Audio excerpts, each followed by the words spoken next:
여룻바알의 아들 아비멜렉이 세겜에 가서 그의 어머니의 형제에게 이르러 그들과 그의 외조부의 집에 온 가족에게 말하여 이르되, 청하노니 너희는 세겜의 모든 사람들의 귀에 말하라. 여룻바알의 아들 70명이 다 너희를 다스림과 한 사람이 너희를 다스림이 어느 것이 너희에게 나으냐. 또 나는 너희와 골육임을 기억하라 하니, 그의 어머니 형제들이 그를 위하여 이 모든 말을 세겜의 모든 사람들의 귀에 말하매, 그들의 마음이 아비멜렉에게로 기울어서 이르기를 그는 우리의 형제라 하고 바알브릿 신전에서 은 70개를 내어 그에게 주매, 아비멜렉이 그것으로 방탕하고 경박한 사람들을 사서 자기를 따르게 하고 오브라에 있는 그의 아버지의 집으로 가서 여룻바알의 아들 곧 자기 형제 70명을 한 바위 위에서 죽였으되, 다만 여룻바알의 막내 아들 요담은 스스로 숨었으므로 남으니라. 세겜의 모든 사람과 밀로 모든 족속이 모여서 세겜에 있는 상수리 나무 기둥 곁에서 아비멜렉을 왕으로 삼으니라. 아멘. 하나님 아버지, 참으로 감사합니다. 새 아침을 우리에게 허락하시고 주의 말씀으로 시작하게 하시니 감사합니다. 주님께서 우리의 왕 되심을, 주님께서 우리 가정의 왕 되심을, 주님께서 이 우주 만물의 왕 되심을 선포합니다. 아버지 하나님, 우리들 주님 앞에 겸손히 엎드려 주님 의지하며 살아가게 하여 주시옵소서. 이 시간 말씀하여 주시고 그 말씀대로 순종하며 나아갈 수 있는 은혜 허락하여 주시옵소서. 감사함이 예수님의 이름으로 기도합니다. 아멘. 창세기 이래로 오늘날까지 많은 사람들이 스스로 하나님이 되고 싶어 했습니다. 그만큼 인간의 지배 욕망이 강렬합니다. 권력에서 나오는 전능감이 스스로를 신으로 착각하게 만들기 때문입니다. 하지만 하나님 없는 권력은 사람을 괴물로 만들고 자신과 타인과 공동체를 파괴하고 맙니다. 성경의 역사에서 뿐만 아니라 우리나라의 역사에서도 권력의 눈이 멀어 수많은 사람들의 피를 흘리고 자기 형제들까지도 죽이는 일을 찾아볼 수 있습니다. 본문에서 아비멜렉은 권력의 눈이 멀어 하나님의 법과 방식을 무시하고 스스로 왕이 됩니다. 오늘 말씀을 통해 우리 안에 스스로 높아지고자 하는 교만함은 없는지 우리 자신을 돌아보고 왕이신 나의 하나님 앞에 겸손히 엎드려 나아가는 시간이 되기를 소망합니다. 아비멜렉이 세겜에 등장합니다. 그는 기드온이 첩에게서 낳은 아들이며 그의 이름은 내 아버지는 왕이다 라는 뜻입니다. 그는 첩의 아들, 그것도 이방 여인의 아들이었기에 이복 형제나 다른 가족에게 한 식구로 인정받지 못했을 것입니다. 사사기 9장은 아비멜렉을 여룻바알의 아들로 소개하며 시작합니다. 기드온이란 이름은 아예 나오지 않고 여룻바알이라는 이름으로 언급됩니다. 바알이 그와 싸우라 하는 뜻의 여룻바알이란 이름만 나오는 것은 바알 대적자인 기드온과 바알 숭배자인 세겜 사람들과 이들의 지지를 받는 아비멜렉을 대조시킵니다. 아버지 기드온은 백성들의 요구에 내가 너희를 다스리지 아니하겠고 나의 아들도 너희를 다스리지 아니할 것이요 여호와께서 너희를 다스리시리라 했습니다. 그러나 아비멜렉은 이름부터 나의 아버지는 왕이라 장명되었고 스스로 왕이 되려고 사람들을 선동하고 매수하는 것도 기드온과 대조됩니다. 기드온은 바알 제단을 찍고 하나님의 제단을 세움으로써 바알과 다투었습니다.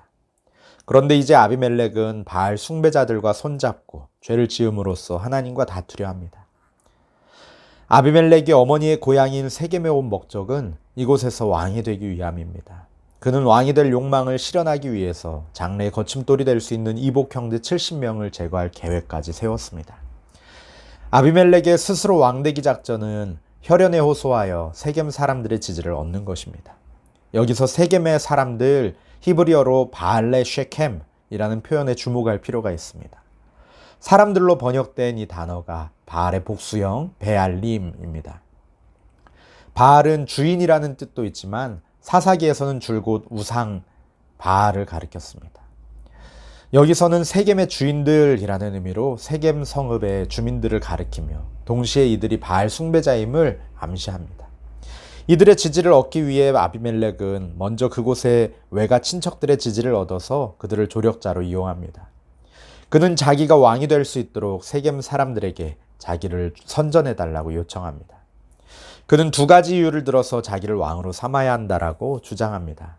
첫째는 자기 한 사람이 세겜 사람들을 다스리는 것이 여룻바알의 아들 70명이 다스리는 것보다 낫다고 합니다. 앞서 언급했듯이 기드온은 왕이 되어서 백성들을 다스리지 않았고 자녀들도 그렇게 하지 않을 것이며 하나님께서 이스라엘을 다스리실 것이라고 했습니다. 그러나 아비멜렉은 70명의 형제들이 다 왕자를 노리는 것처럼 사람들을 속입니다. 두 번째로 나는 너희와 골육임을 기억하라 라고 합니다. 골육을 내세우는 것은 자신을 왕으로 세워 서로 덕을 보자는 의미입니다.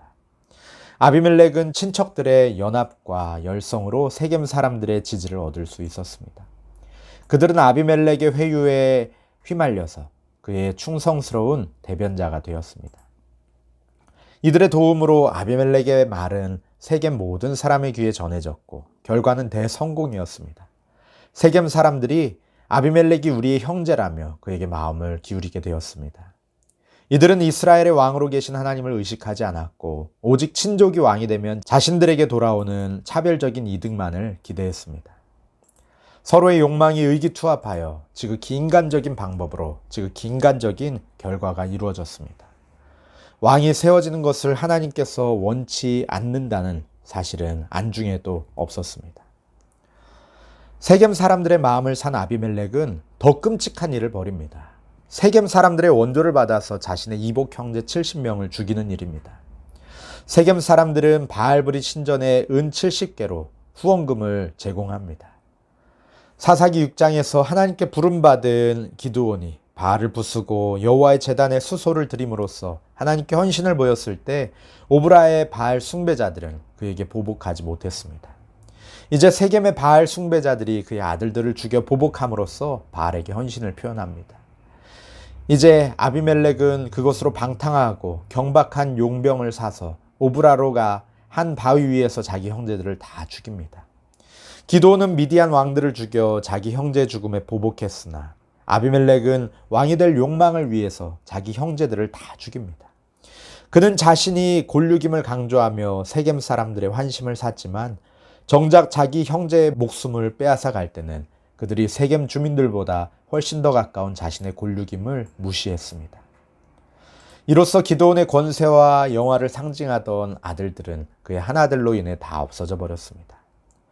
형제 모두가 살육당해 핏물을 이루었을 그 현장은 아비멜렉의 권력에 대한 야욕과 폭력성과 잔인함을 그대로 보여줍니다.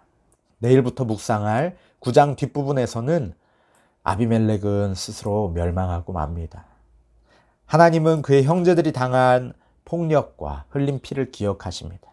그는 자신의 조력자였던 세겜 사람들에게 버림을 받고 맷돌짝의 머리가 부서져 죽게 됨으로써 그 대가를 치르게 됩니다. 오늘 본문의 마지막 6절입니다. 세겜의 모든 사람과 밀로 모든 족속이 모여서 세겜에 있는 상수리 나무 기둥 곁에서 아비멜렉을 왕으로 삼으니라. 마침내 아비멜렉은 그의 야욕대로 세겜의 모든 사람과 밀로 모든 족속이 인정하는 가운데 세겜의 상수리 나무 기둥 곁에서 왕이 되었습니다. 사실 세겜은 이스라엘 역사에서 종교적으로 정치적으로 상당히 중요한 장소입니다. 세겜은 예루살렘 북쪽으로 약 65km에 위치한 성읍으로 남쪽에 그리심산, 북쪽에 에발산을 두고 중간에 자리했습니다. 이곳에서 아브라함이 처음으로 하나님께 제단을 쌓아서 하나님께 예배했고 야곱이 장막을 치고 제단을 쌓아서 하나님께 예배하며 그곳 이름을 엘 엘로헤 이스라엘, 즉 하나님 이스라엘의 하나님이라고 불렀습니다. 또 모세의 명을 따라 가나안에 입성한 백성들이 절반은 그리심산 앞에서 절반은 에발산 앞에 서서 여호수아가 축복과 저주의 말씀을 선포했던 곳이기도 합니다. 또 여호수아 24장에서는 여호수아와 이스라엘 백성들이 하나님과 언약을 새롭게 맺었던 곳이기도 합니다. 하나님을 하나님으로 인정하고 하나님께 예배하며 하나님과 이스라엘 백성 사이에 언약을 맺었던 이곳에서 아비멜렉은 사람들을 선동하여 스스로 왕이 되었습니다. 하나님의 자리까지 높아지려고 했습니다. 하나님과 언약을 맺었던 곳을 반역과 변절의 장소로 변질시켰습니다. 왕 대신 하나님과 맺은 언약을 바알 브릿, 즉 바알의 언약이라는 이름의 신전에서 받은 후원금으로 깨뜨립니다. 하나님이 이스라엘을 다스리실 것이라는 아버지의 믿음의 선포를 무시하고 자신이 하나님의 자리를 차지합니다. 어제 성경을 읽으면서 크게 은혜되었던 구절이 있습니다. 사도행전 3장에서 베드로와 요한이 나면서부터 쭉 앉은뱅이였던 사람을 고치자 사람들이 모여들어 베드로와 요한을 주목합니다. 그러자 베드로는 이렇게 사람들에게 말합니다. 사도행전 3장 12, 13절입니다. 베드로가 이것을 보고 백성에게 말하되 이스라엘 사람들아 이 일을 왜 놀랍게 여기느냐 우리 개인의 권능과 경건으로 이 사람을 걷게 한 것처럼 왜 우리를 주목하느냐 아브라함과 이삭과 야곱의 하나님 곧 우리 조상의 하나님이 그의 종 예수를 영화롭게 하셨느니라. 아멘. 사람들의 관심과 인정과 존경과 칭찬을 누릴 수 있는 상황이었지만 그는 모든 영광을 하나님께 돌립니다. 오히려 예수 그리스도의 복음을 증거하는 기회로 삼습니다. 사람들은 그들을 높이려 했지만 스스로 높여진 자리에서 내려와 겸손히 하나님의 왕되심을 선언하고 예수님을 자랑하고 선포합니다. 아비멜렉은 스스로를 높이고 스스로 하나님 자리에 서려고 했던 것과는 아주 대조적이죠. 우리 안에 있는 아비멜렉과 같은 마음을 경계하고 뿌리 뽑기를 소망합니다. 높아지고자 하는 마음, 하나님이 받으실 영광을 가로채고자 하는 교만한 마음을 다 내려놓고 우리 주님의 왕되심을 인정하고 선포하며 우리 주 예수 그리스도를 자랑하는 하루가 되기를 소망합니다. 함께 말씀을 붙들고 기도하기 원합니다. 하나님, 우리 안에 스스로 높여진 것들, 하나님 높아지고자 하는 모든 것들을 하나님 끄집어 내리게 하여 주시옵소서. 주님 발 앞에, 주님 십자가 앞에 내려놓게 하여 주시옵소서. 내가 주인 삼은 나의 모든 것들, 나 스스로 하나님과 같이 되고자 하는 교만한 마음들을 다 꺾어주시고 오직 우리 주 예수 그리스도를 자랑하며 왕 되신 주님만을 높이며 왕 되신 하나님을 선포하는 삶 살게 하여 주시옵소서. 우리의 삶의 주인이 주님 되심을 고백하며 자랑하는 우리의 삶이 되게 하여 주시옵소서. 함께 기도하기 원합니다. 또한 우리 성도님들 가운데 연약한 성도님들을 위하여 기도하기 원합니다. 몸과 마음의 연약함으로 인하여서 경제적으로 또한 비자의 문제로 여러 가지 상황들로 인하여서 어려움 겪고 있는 성도들 주여 주님께서 찾아와 주시고 위로하여 주시고 하나님 회복시켜 주시옵소서. 다시금 하나님 앞에 나와서 주님 앞에 감사하며 경배하며 많은 사람들 앞에 간증하며 주님께 영광 돌리는 그러한 은혜 있게 하여 주시옵소서. 함께 기도하시겠습니다.